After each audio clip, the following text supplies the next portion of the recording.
Baik, jadi saya Peguam Albert. Tadi saya cuba untuk berhubung dengan anak guam saya, tidak dibenarkan. Dan telah dia bawa lari oleh SPRM tanpa memberi apa-apa maklumat kepada saya. Saya duduk dalam kereta beberapa minit.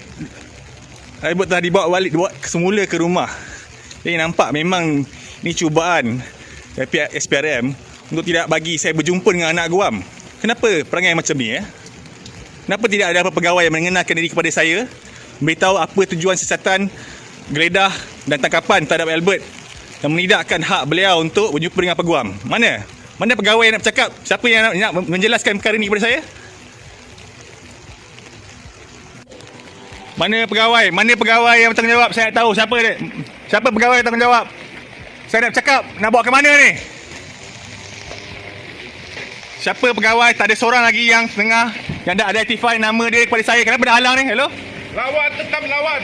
Mana? Siapa? Nak bawa ke mana ni? Lawan, tetap lawan. Kaki, hati ya. Alright.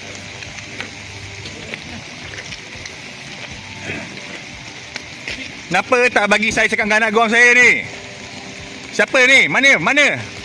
Nak bawa ke mana ni? Saya tak dimaklumkan.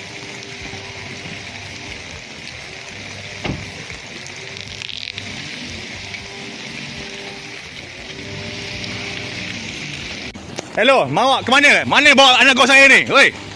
Kenapa perangai samseng ni tak nak bagi tahu? Saya peguam dia. Mana ni? Nak bawa ke mana? Oi. Naik macam ni lah.